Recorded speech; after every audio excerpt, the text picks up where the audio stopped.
ஸ்ரீ சிவசங்கரா தேவனே, ஸ்ரீ சிவசங்கரா தேவனே. Shankaram Sivashankaram. Question from Nagarkovil Priya. Dear Baba, why is it that we have 4 different yugas? If we can be good human beings and reach God in the Satya Yuga, why is there a need for other yugas where there is an imbalanced good and bad ratio? There is a time frame, 5000 years Kali Yuga, அதனுடைய double 10,000 is Krishna's Dvapara Yuga, அதனுடைய double இருக்கு இல்லையா, அது வந்து Treta Yuga of Rama. Satyayuga is 40. So 40 + 20 + 10 + 5, 75,000 years make constitute one Chatur Yuga. Chatur யுகம்னு பேர்.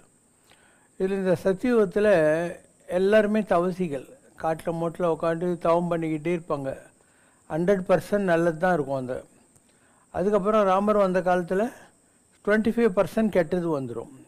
கிருஷ்ணர் வந்த காலத்தில் 50-50, நான் பாதி கெட்டது பாதி நல்லது அந்த மாதிரி வந்துடும். கலியுகத்தில் 75% கெட்டது, 25% தான் நல்லது. இது யுக தர்மம்னு பேர். இந்த மாதிரி ஒரு சைக்கிளில் போயிட்டு வந்துட்டுருவோம். காலம் என்பது கரங்குன்னா என்ன, சக்கரம்.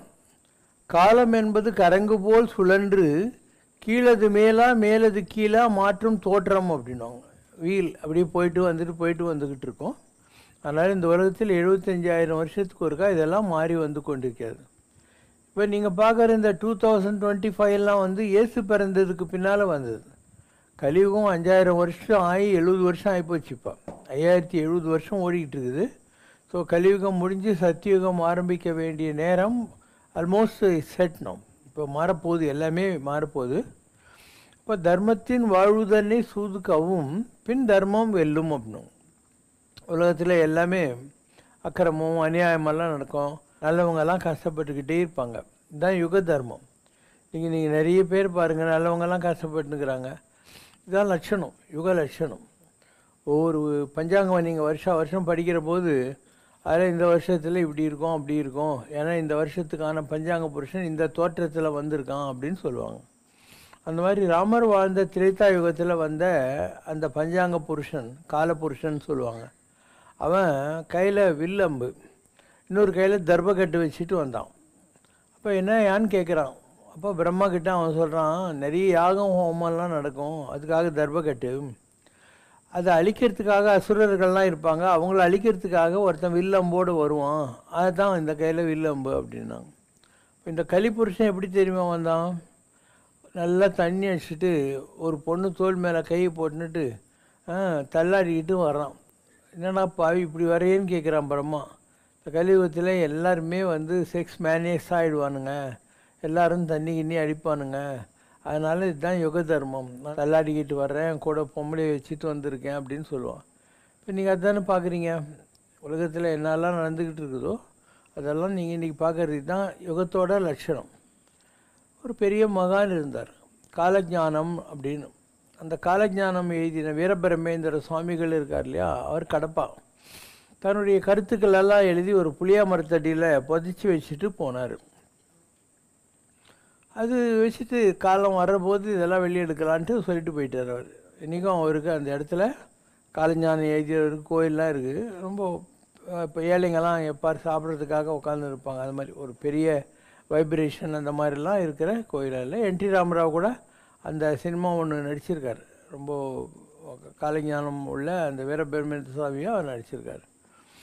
ஸோ ஒரு டெப்டி கலெக்டர் இருந்தான். அந்த டெப்டி கலெக்டரு நந்தியால் இல்லையா, அந்த ஊரில் இன்ஸ்பெக்ஷனுக்கு வரான். பொழுது போலேன்னு சொல்லி ஒரு புக் ஸ்டால்குள்ளே போய் பார்க்குறான். பார்த்தா அந்த காலத்தில் இந்த கொட்டை எழுத்தில் மஞ்சா காயத்தில் பிரிண்ட் அடித்த ஒரு புக்கு இருக்குது. அது காலஞானம் வீரபிரமேந்திர எழுதிருந்து. அதை இப்படி புரட்டி பார்க்குறான். புரட்டி பார்த்தா இந்த ஊரில் நந்தியாலில் ஒரு பன்னி வந்து யானைக்குட்டி போடணும்னு வருது. இவன் இதெல்லாம் ஒரு புக்குன்னு மூடுறான். அப்போ தாசில்தார் ஜீப்பில் வந்து இறங்கி, சார் வாங்க, ஒரு அதிசயம், ஒரு பன்னி யானைக்குட்டி போட்டிருக்குது அப்படின்னு. ஒரே அதிசயம், என்னடா இன்றைக்கி பார்த்து நம்ம இந்த புக்கு எடுக்கிறோம், உடனே அது நடக்குது அப்படின்றான். மறுநாள் காத்தால் அவனுடைய கலெக்டர் பங்களாவுக்கு ஒரு கிராமத்தால் வரான். நான் வீரபிரமேந்திர சாமியுடைய வம்சத்தில் வந்தவன், என் கனவுல சாமி வந்து உங்ககிட்ட இதை கொடுக்க சொல்லியிருக்காரு அப்படின்னு. அந்த ஐஏஎஸ் ஆஃபீஸர் பேர் என்ன? Doctor Vedavyas, IAS PhD. அதில் என்னெல்லாம் இருந்ததோ எல்லாத்தையும் அவன் ஹைதராபாத்தில் ஒரு ஆஃபீஸு, பெங்களூரில் ஒரு ஆஃபீஸ் போட்டு அதெல்லாம் தொகுத்தான். அப்படி தான் அந்த புக்கு பரவலாச்சு. அதை பற்றி தான் பின்னால் சினிமாலாம் வந்தது. அதில் மேக்ஸிமம் என்னெல்லாம் வந்திருக்குன்னு ஒரு பாயிண்ட் படிக்க சொல்கிறேன். Women will become more powerful and will start to dominate in all spheres of society. ஒரு காலத்தில் பெண்கள்லாம் வேலைக்கு போக மாட்டாங்க. இப்போ பாரு, பெண்களில் 170 பேர் 80 பேர் எல்லாம் வேலைக்கு போகிறாங்க. அவங்க நல்ல பவர்ஃபுல் போஸ்ட்டில் வேறு உட்காந்துகிட்டே இருக்கிறாங்க. அவங்க டாமினேட் பண்ணுறாங்களா இல்லையா?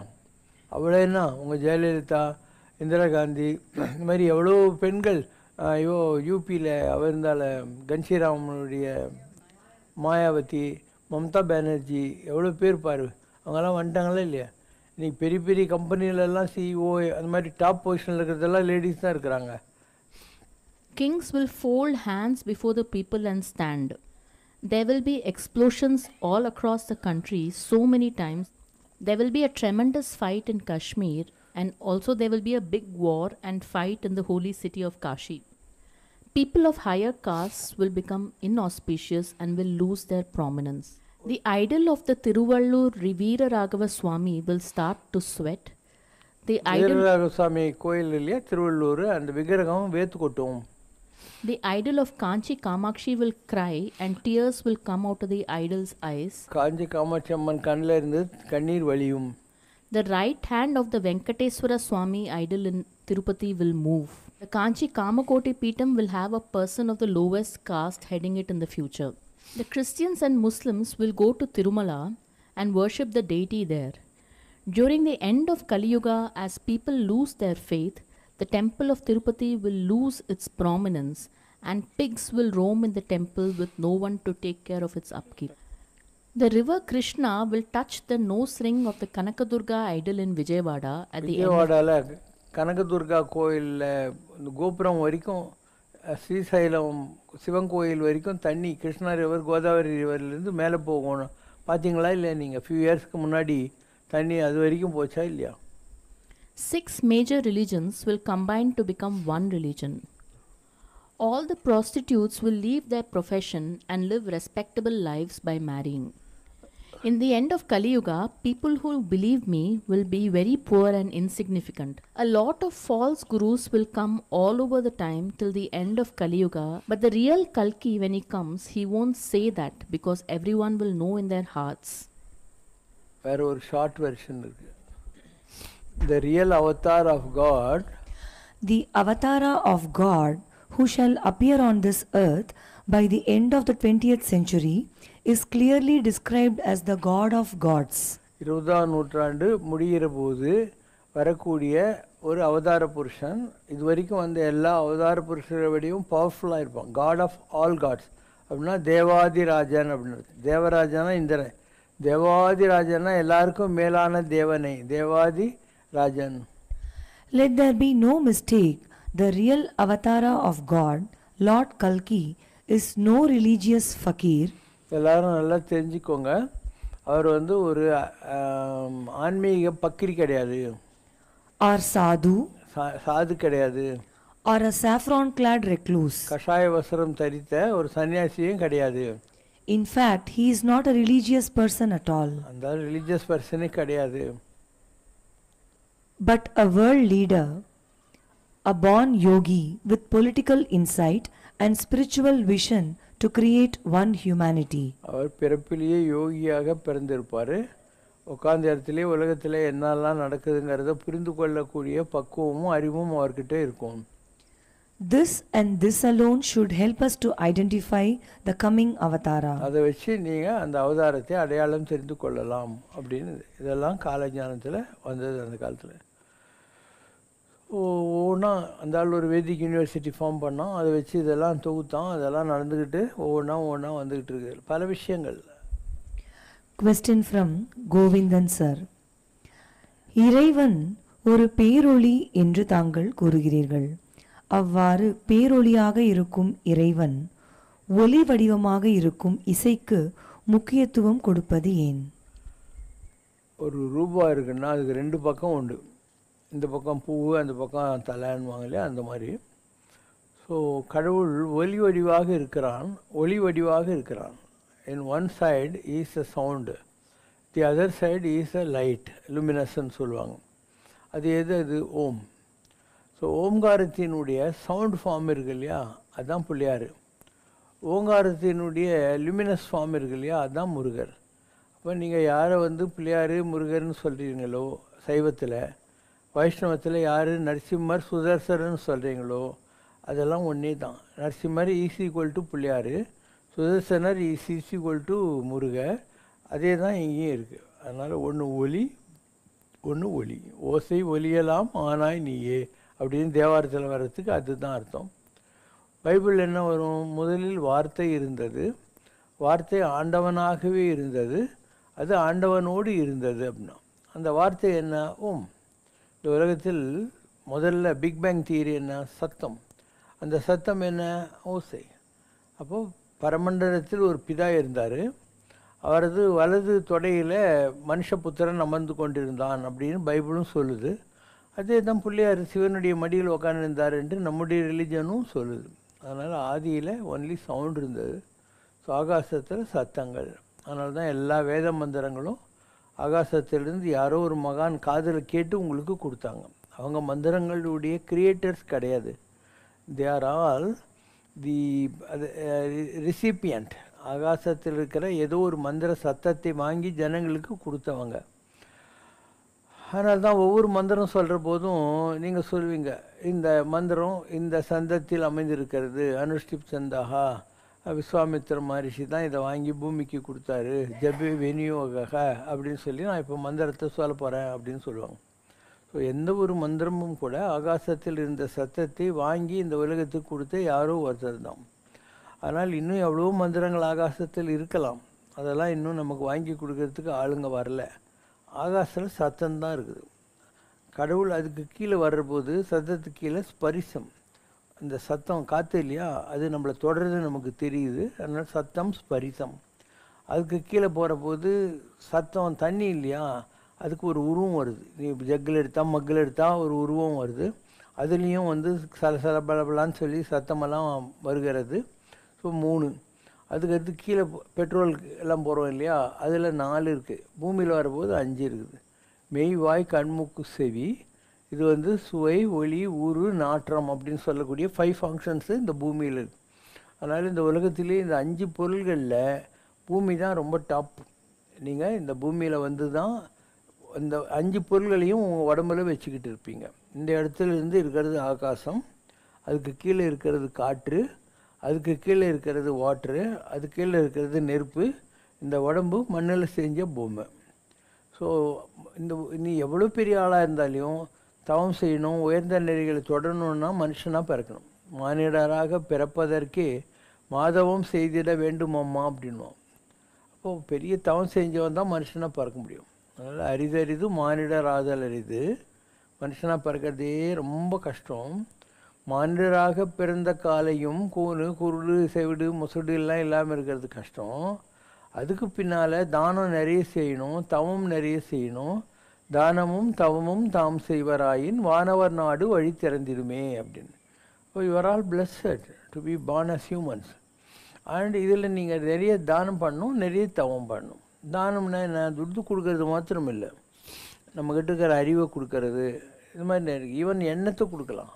we can pray for others, இவங்கெல்லாம் நல்லா இருக்கட்டும்னு சொல்லி. அதனால் தானம் என்பது sharing a thought or an act for the benefit of the fellow beings. தவம்னா என்ன? நல்லது கெட்டது ரெண்டுத்தையும் ஒரே மாதிரி வாங்கிக்கிட்டு கடவுளை நினச்சிக்கிட்டே இருக்கிறது, அவ்வளோதான். அப்போ கடவுள்ன்றது யார்? நீ தான். எல்லாவற்றையும் கடந்து உனக்கு உள்ளே இருக்கிற வஸ்து தான் கடவுள். அப்போ நீ கடவுளை நினைக்கிறதுங்கிறது உனக்குள்ளே இருக்கிற ஜோதியை நினைக்கிறது தான். அந்த ஜோதி முருகனாக இருக்கலாம், பெருமாளாக இருக்கலாம், ஜீசஸாக இருக்கலாம், அல்லாவாக இருக்கலாம், அதெல்லாம் ஒன்றும் ப்ராப்ளமே கிடையாது. You are worshipping the inner light within your self. கடவுள் கடந்து இருக்கிறவன்.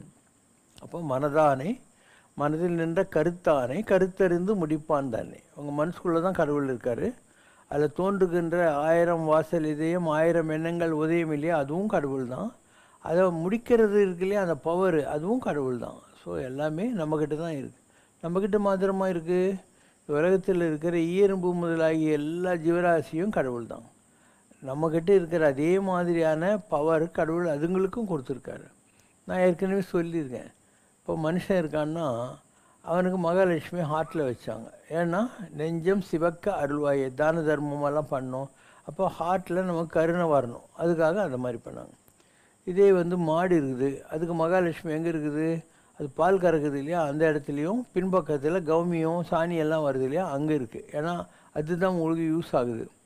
குதிரை இருக்குது, அதுக்கு ஃபேஸில் இருக்குது. அதனால் மாத்வ மடாதிபதி இப்படி தட்டை வச்சுன்னு உட்காந்துருந்தா குதிரை 2 காலையும் மேலே வச்சுன்னு இப்படி தின்னும். ஸோ உலகத்தில் எல்லா ஜீவராசிகள்கிட்டையும் கடவுள் இருக்கிறாரு.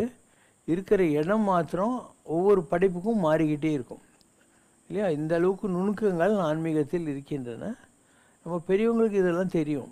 இப்போ இருக்கிற ஜென்ரேஷனுக்கு இதெல்லாம் தெரியாது.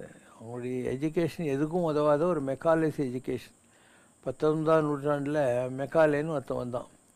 அவன் பார்த்தா இந்தியாவில் இருக்கிறவங்கலாம் ரொம்ப அறிவாளியாக இருக்காங்க, முதல்ல இவங்களுடைய அறிவு பிடுங்கி முட்டாள்களாக மாற்றணும், அப்போ தான் நம்ம அடிமைப்படுத்த முடியும்னு சொல்லி நம்ம இந்தியாவில் இருந்த நல்ல எஜுகேஷனெல்லாம் தூக்கி போட்டு அவன் இங்கிலீஷ் எஜுகேஷன் கொண்டாந்தான்.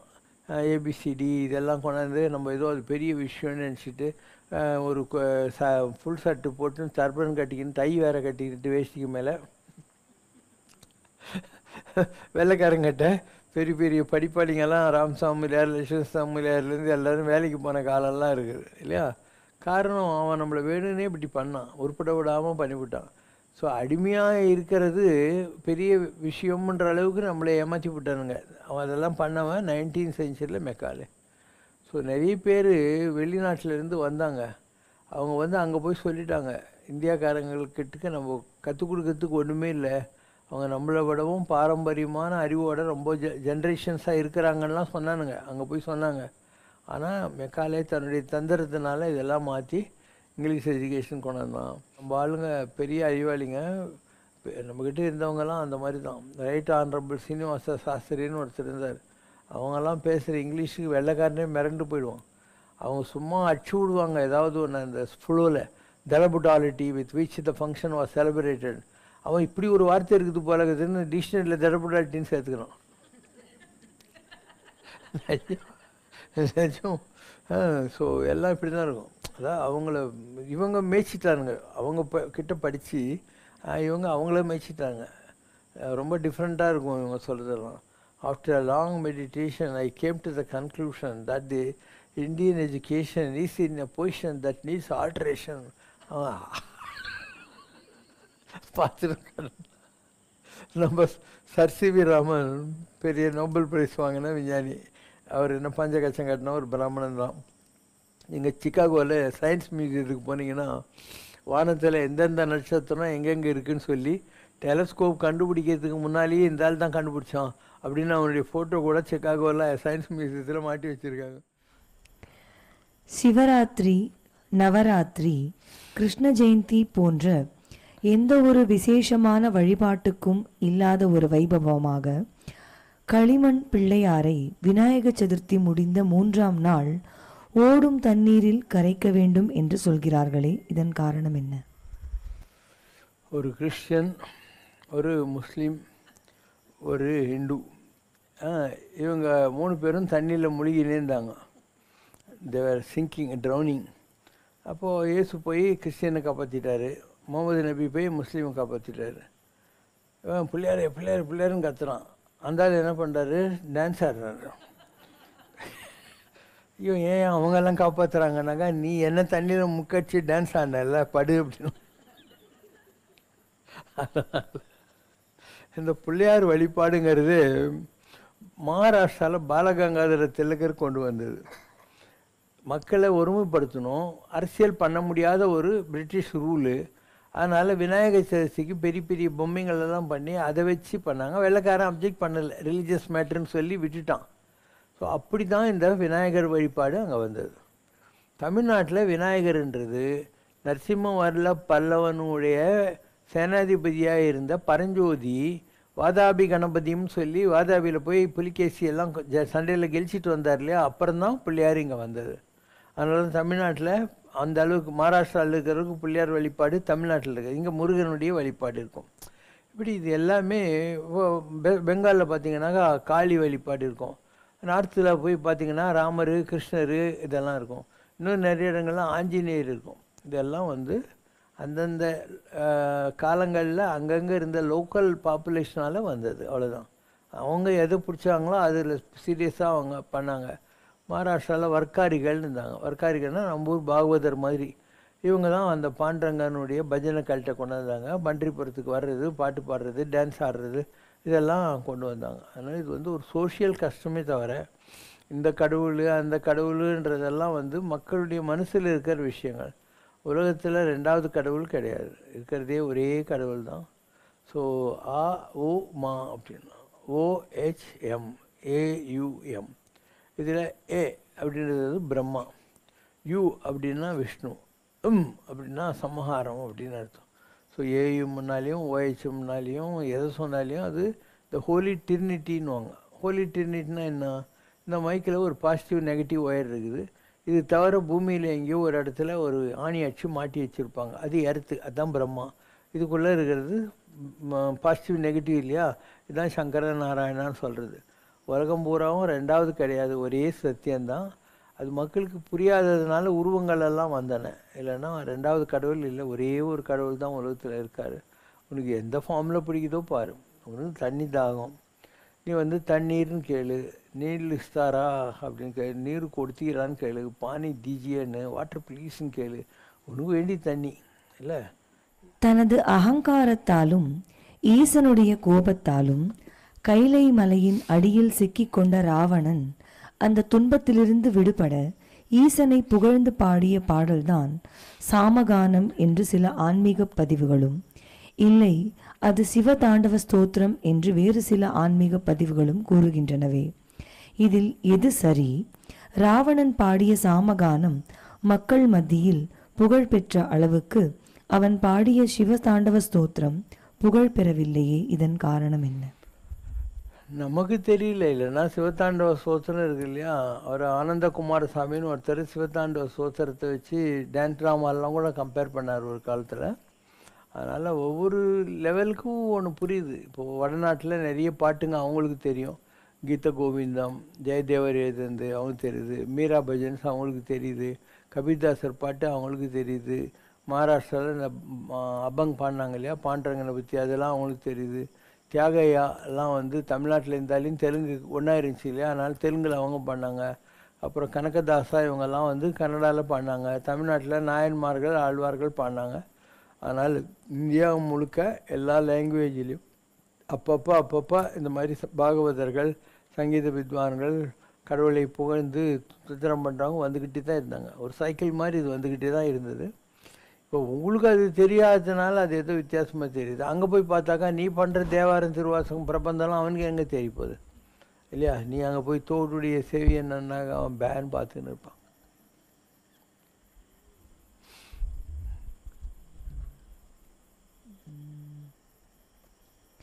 Question from கல்யாண கிருஷ்ணன் ரவிசங்கர். சுந்தரகாண்டத்தை தொடர்ந்து பாராயணம் செய்வதன் மூலம் தடைகளை தாண்டி வாழ்க்கையில் வெற்றி பெறலாம் என்று நம்பப்படுகிறது. சம்ரக்ஷணாவில் ஹனுமான் சன்னதியில் சுந்தரகாண்ட பாராயணம் செய்கிறார்களா? இது மைண்ட் மோட்டிவேஷன் செய்யுமா? சம்ரக்ஷணாவில் ஒரு பாட்டு இருக்குது, சுந்தரகாண்டம் இதுன்ட்டு. சுந்தரகாண்டமிது வள்ளல் ஜோதி சுரங்கமிது அந்திப்பகல் பறக்கும் இறைவனின் ஆனந்த கூத்து இது சுந்தரகாண்டமீது. இது சம்ரக்ஷணாவில் பாட்டு. இந்த மாதிரி நிறைய பாட்டு நம்மகிட்ட யாரும் பாடுறது இல்லைங்க, இது வேறு. அப்போது சுந்தரன்னா யார்? ஆஞ்சநேயர் இல்லையா, அவருக்கு சுந்தரன் ஒரு பேர் உண்டு. அப்போது சுந்தர காண்டம்னாக்கா அனுமாருடைய லீலைகளை இல்லை அவருடைய மிராக்கிள்ஸை பற்றி பாடுறதுன்னு அர்த்தம். அது என்ன இருக்குது? சீதையை தேடி அசோகவனத்துக்கு போகிறாரு. அங்கே சீதையை பார்த்தது, அந்த அம்மா கிட்ட பேசினது, அந்த அம்மா இவர்கிட்ட சொன்னது.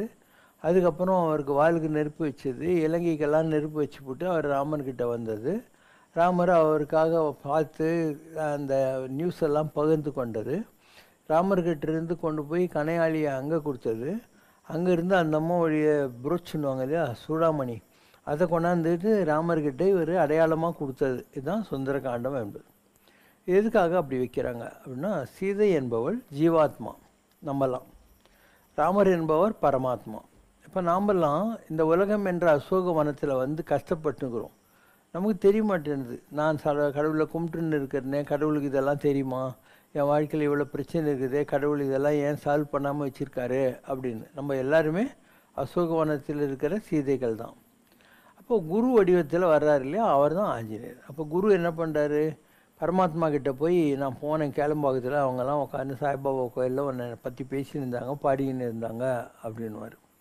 அதே மாதிரி இங்கே வந்து சொல்லுவார், இந்த மாதிரி அங்கே வந்து சாமியும் உங்களை நினச்சின்னு இருக்காரு, கிளம்பாக்கம் எங்கே இருக்குன்னு அவருக்கு தெரியாதனால தான் லேட் ஆகினுக்குதுன்னு சொல்லுவார். உதாரணத்துக்கு சொல்கிறேன். இதுதான் வந்து ஹிடன் சுந்தரகாண்டத்தில் இருக்கக்கூடிய ஜீவாத்மாவுக்கும் பரமாத்மாவுக்கும் ஒரு குரு என்பவன் எப்படி தூது போகிறான் அப்படின்னு. இலங்கைக்கு நெருப்பு வச்சாருன்னா என்ன, நம்முடைய அஜ்ஞானத்தை எல்லாம் அழிக்கிறாரு, நம்மக்கிட்ட இருக்கிற அசுர குணங்களை எல்லாம் அவர் அழிக்கிறாரு அப்படின்னு அர்த்தம். அழிக்கிறது, அதுக்காக அந்த மாதிரி வச்சாங்க. நிறைய விஷயம் நமக்கு புரியாது. தசகண்ட ராவணன்னு நம்ம ஒரு தலையை வச்சுக்கிட்டே இப்படி புரண்டு படுக்கிறதா அப்படி புரண்டு படுக்கிறதா கஷ்டமாகுது. அவன் 10 தலையை வச்சுருந்தானே எப்படி தூங்குவான். ஆனால் அதுக்கு அது அர்த்தம் இல்லை. தசமகா வித்தைன்னு ஒன்று இருக்குது. அந்த தசமகா வித்தையை அவன் பெரிய ஆள், அந்த ஏன்னா அவன் மகா தபஸ்தி அவன், அதனால் அதை படிச்சிருந்தான். அதனால் தசகண்ட ராவணன் அப்படின்னு சொல்கிறது இருக்குது. ஸோ பல விஷயங்கள். இப்போது ஆறுமுகம் அப்படின்றோம். ஆறுமுகம்னு என்ன, முருகர் ஆறுமூஞ்சி வச்சு என்ன பண்ணுவார் பாவம். நம்முடைய ஆராதார சக்கரம் இருக்குது. அது 7 மலை என்னன்னா, 6 இல்லாமல் இந்த இடத்துல ஒன்று இருக்குது. 7 திரைக்கு பின்னால் நான் கண்ட அதிசயம் என்னென்று சொல்வேன் அப்படின்னு. அதுதான் 7 மலைன்னு சொல்லக்கூடியது. அதுக்கப்புறம் 1000 நாக்கு கொண்டா ஆதிசேஷன் அப்படின்னுவாங்க. நீ என்ன நினைப்ப, அப்படியே ஒரு பெருசாக பூதாகரமாக ஒரு பாம்பு 1000 நாக்கு அப்படிலாம் இல்லை. நமக்கு இந்த இடத்துல இந்த தொப்பி போட்ட மாதிரி இருக்குது இல்லையா, இந்த இடத்துல 1000 முடிச்சுக்கள் இருக்குது, நர்வ் சென்டர்ஸ்ன்னு சொல்லுவாங்க. அதுதான் சஹஸ்ர கமலம், சஹஸ்ராரம் அப்படிங்கிறது. இந்த இடத்துல நமக்கு 1000 பிரெயின் நாட்ஸ் இருக்குது. அதுதான் அவங்க ஆதிசேஷன்னு சொல்கிறது. இப்படி எல்லா விஷயங்களுமே ஒரு அறிவு வளர்ச்சி பெறாத பிரிமிட்டிவ் நிலையில் இருந்த ஒரு சமுதாயத்துக்கு புரியறதுக்காக அவங்க சொன்ன பெரிய பெரிய கதைங்க. இவங்க கதையை பிடிச்சிக்கிட்டு அதில் இருந்த தத்துவத்தை விட்டுவிட்டாங்க. இதுதான் இவங்களுடைய பிரச்சனைலாம். அதனால் இப்போது ஆஞ்சநேயர் வராரு சீதையை, இங்கேருந்து போய் அங்கே சொல்லணும், அந்த மேட்டரெல்லாம் சொல்லணும். அப்போ ராமர் ஏற்கனவே டென்ஷன் பார்ட்டி, ஒய்ஃப் வேறு இல்லாத கஷ்டப்பட்டுங்கிறாரா. அதனால் ஆஞ்சநேயர் போன உடனே அவருக்கு பக்கு பக்குன்னு இருக்கும். அதனால் இவர் என்ன பண்ணுவார், ஆஞ்சநேயர் இலங்கையிலேருந்து வந்த உடனே ராமர் உட்காந்துருக்கார் இல்லையா, அவரை முதல்ல டென்ஷன் இல்லாமல் பண்ணணும். அதனால் தெற்கு திசை இல்லையா, இதுதான் தெற்கு திசை, அந்த திசையை நோக்கி இப்படி கும்பிட்றாரு. அப்போ ராமருக்கு புரியுது, குறிப்பால் உணரும் கொள்கை ஆனம்னா ஹிண்ட்லேயே தெரிஞ்சுக்கிட்டாரான் ராமர்.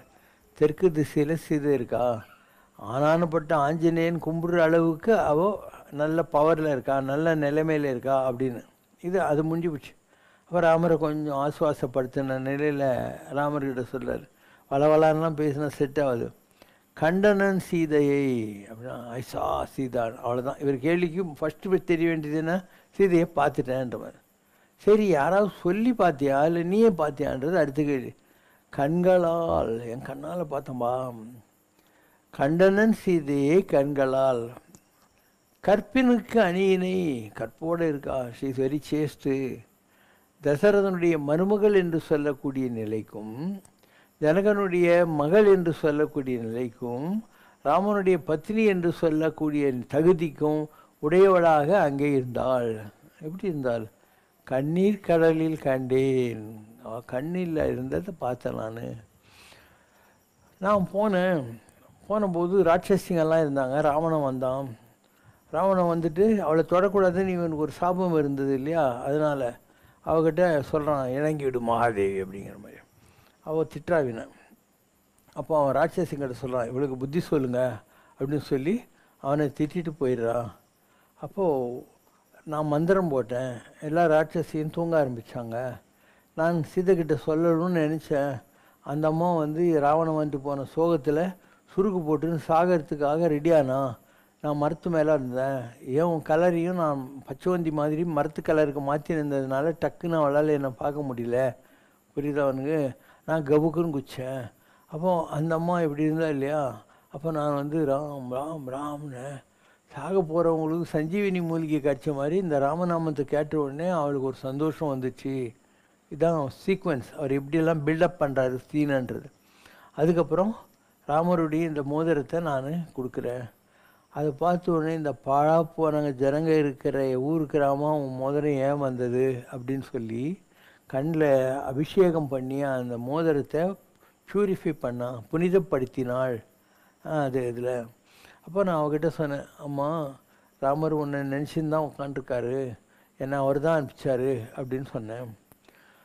அப்போ அவள் இங்கே ராமர் என்னெல்லாம் பண்ணார் உன்னை தேடின்னு நான் சொன்னேன். அவள் அங்கே என்னெல்லாம் அவளுக்கு கொடுமை நடந்ததுன்னெலாம் சொன்னான்.